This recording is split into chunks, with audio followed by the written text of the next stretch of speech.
A paz de Cristo, galera. Eu vi agora há pouco aquele vídeo que o Portuga passou e eu achei interessante, né? Há algumas verdades nele, né? E não é todo verdade, é um sofisma, né? Há um fundo de verdade, mas não é todo verdade. E um fundo de verdade que ele diz que é interessante, que ele falou assim, que não é com o nosso dinheiro que a gente atrai a presença de Deus na nossa vida. E isso é verdade. A presença de Deus é gratuita, né? Na verdade, Ele veio nos resgatar. Ele veio atrás de nós. Não foi mérito nosso, nem esforço nosso, não foi através do nosso dinheiro, né? Nem do nosso querer. Ele fala assim, mas a Bíblia fala que o Verbo se fez carne e habitou no meio de nós. Ele veio resgatar um homem. E a Bíblia fala assim que ele entregou a sua vida. Ele morreu por causa de nós, dos nossos erros, dos nossos pecados. Ele morreu para nós termos de novo a união com Deus, né? Resgatar aquela antiga aliança, né? No começo que Adão tinha. Então não foi mérito nosso, é mérito dele. Não se pode comprar com dinheiro. Então isso é uma verdade.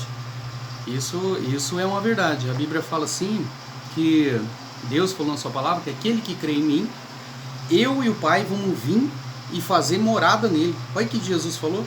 Eu vou estar convosco se você crer em mim, acreditar na palavra, acreditar em mim, acreditar em Jesus. Então, a gente, através da fé que nos foi dada, nós cremos, então temos a presença de Deus gratuita. Não é mediante esforço nosso, muito menos dinheiro. Então, esse é um fundo de verdade. Só que a Bíblia, a palavra de Deus diz que há caminhos que para o homem parece certo, mas o fim deles é a morte.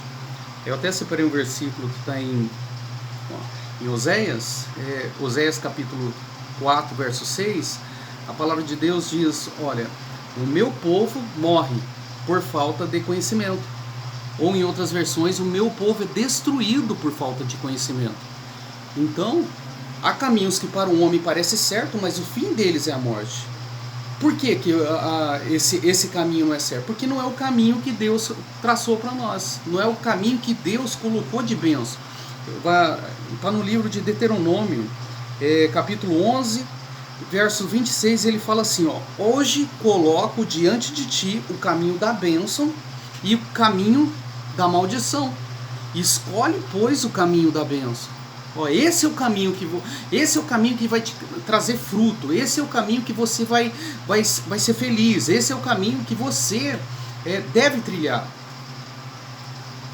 Tem vezes, né, muitas vezes que até o meu pastor lhe diz que a vida com Cristo não é um mar de rosas, mas é maravilhosa.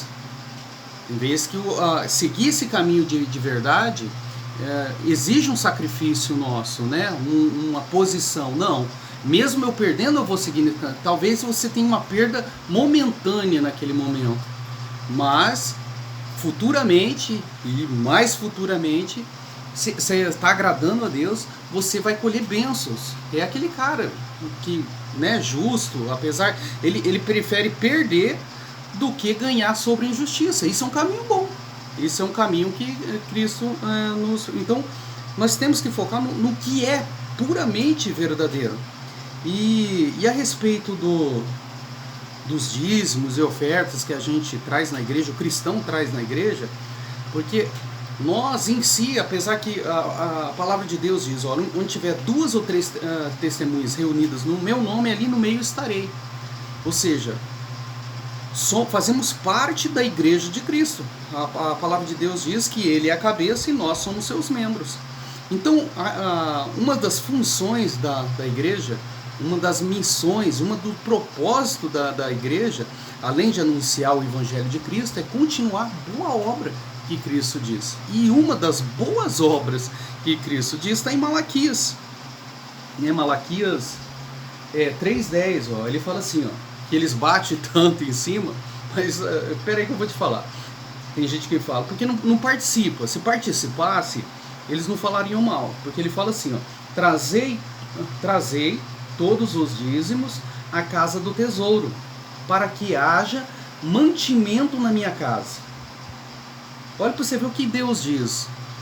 Trazei todos os dízimos à casa do tesouro, ou seja, a igreja, né, o santuário, para que haja mantimento na minha casa. Ou seja, a igreja tem um propósito não só de anunciar a palavra, mas no livro mesmo de Tiago ele diz que se vier alguém em vós com fome, e vós anunciar o evangelho e tudo mais, mas despedir ele com fome, você não aproveitou muito. Você não fez o todo, você só fez o parte. Ou seja, você tem que cuidar também, a igreja, um dos propósitos da igreja, é cuidar não só do espírito da pessoa, mas também cuidar do corpo. E a igreja tem feito isso, e de maneira excelente. A igreja, ela resgata mais drogados do que o governo. Ela ajuda mais necessitados, tipo assim, do que o governo. A igreja, onde que eu congrego, tipo, com a graça de Deus, a igreja ela entrega mais de 200 cestas básicas por mês. Nós temos um projeto lá na igreja, se chama Projeto Lucas. Se vocês quiserem saber mais, eles fazem esse trabalho de ajudas às famílias menos favorecidas, gente que está marginalizado, tudo para resgatar esse povo e trazer para a vida boa, onde o governo não chega, e eles estão trabalhando lá, estão dedicando esse tempo. E todo esse processo, além de tempo, o nosso tempo, além do desgaste físico e tudo mais da pessoa, a gente tem que ter os recursos. E a igreja usa esse recurso. E com a graça de Deus, na nossa igreja tem a transparência disso. Se tem, porque gente ruim ou gente mal intencionada tem todos os meios. Até onde nós trabalhamos aí tem tipo assim o bom funcionário, né? Aquele que faz como se estivesse fazendo para Deus, faz do coração, faz bem feito e faz além. E tem aquele que não faz nem aquilo que é mandado, nem aquilo que ele é pago. Então na igreja, no mundo que nós vivemos, tem obreiros, tem até tipo pseudos de igreja que não estão fazendo a obra corretamente. Mas isso é Deus que vai julgar. Mas no caso desses que não estão fazendo, não isenta a nossa função, não isenta o nosso compromisso. Ou seja, a palavra de Deus diz, no livro de Tiago 4,17, ele fala assim, ó, aquele que sabe fazer o bem e não faz, esse comete pecado. Ou seja, você erra de não fazer o bem. Ou seja, um dos propósitos da igreja de Cristo é fazer o bem, ajudar as pessoas, fazer aquilo que a Bíblia fala, o que vem à mão para fazer, isso o faça. Então você vê, o propósito de trazer os dízimos à igreja para que haja mantimento e ajudar. Podia parar aí, beleza, mas Deus ainda, ó, isso é promessa de Deus, olha, Deus promete assim, ó, para que haja mantimento na minha casa. A gente ajudar os pobres, viúvas, isso é a verdadeira religião, sabe? Você ajudar o próximo sem pensar em retribuição. Eu estou ajudando ali porque eu sou um cristão, porque eu quero ver aquela pessoa bem, não sei o que. Eu estou plantando na vida dela para ela ser. Isso é um verdadeiro cristão. Mas Deus vendo isso, ele fala assim, ó, e depois disso, fazei prova de mim, diz o Senhor, né? Fazei prova de mim, diz o Senhor dos Exércitos, se eu não vos abrir a janela do céu e derramar sobre vós uma bênção tal que vos advenha maior abastança, eu repreenderei o devorador, para que não consuma o fruto da sua terra, nem o fruto da sua vide, nem o fruto do seu campo, e vós não sereis estéril, assim diz o Senhor dos Exércitos. Ou seja, Deus, ele falando assim, ó, você está plantando coisa boa? Você está cuidando disso? Ou seja, está envolvido nesse meio? Eu vou abençoar a sua vida. Isso é uma bênção de Deus. Isso aqui é uma prova que isso, ó, um povo que foi perseguido, foi quase aniquilado, né, no mundo, os judeus. Os judeus, eles foram quase aniquilados, não só uma vez, por várias partes, por vários momentos na história. E se hoje você pega tipo dos 10 maiores, bilionários, trilionários do mundo, as 10 pessoas mais ricas do mundo, aí você vê lá 8 judeus, 6 judeus. Mas como isso? O que esse povo tem que ele saiu do nada de escravo, de perseguido, e hoje eles estão lá no top da cadeia? Os judeus, eles seguem os princípios da palavra de Deus, ou seja, o caminho bom que o Senhor preparou. Eis que coloca o caminho da bênção diante de ti. E o judeu falou, não, é esse caminho que eu vou seguir. E um desse caminho é o dízimo, é ajudar na igreja, é ajudar o próprio. Eu não estou ajudando, eu estou ajudando o próximo ali, estou trazendo dízimo à igreja, oferta, a gente leva a cesta básica, seja o que for. Você traz a igreja lá para ajudar a sociedade onde a gente vive. E Deus vê isso e abençoa. Ó, o Silvio Santos. O Silvio Santos é judeu. E ele dava o dízimo à sinagoga, a Israel, ó pra você ver. E a mídia quer ocultar esse tipo de coisa, ocultar essa verdade. Por que tem vezes que parece uma obra maligna?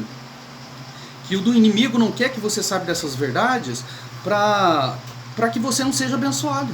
Para que Deus não abra as portas diante de você, você não vê o milagre. E ó pra você ver, ele fala assim, fazei prova de mim. Deus tem uma palavra de Deus que ele fala assim, olha, provai e vede que o Senhor é bom. Provai não é pôr a Deus à prova, não é igual tem vezes, não, eu estou te dando 10, você vai me dar 20, não é isso, não é pôr a Deus à prova.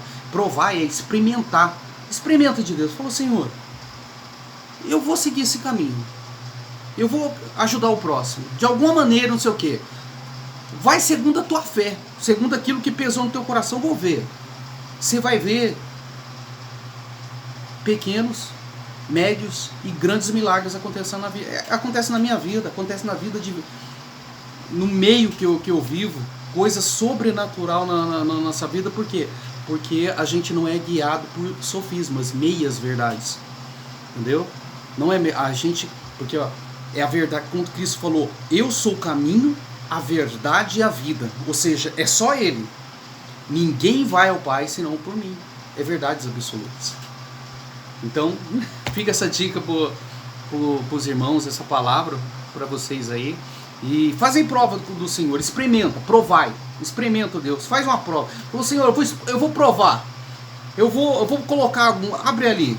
Nem só de pão viverá um homem, mas de toda palavra que sai da boca de Deus. Eu vou experimentar essa palavra, ver. Você vai ver um milagre acontecendo na tua vida. Rapaz, galera, tenham uma ótima folga vocês aí, em nome de Jesus.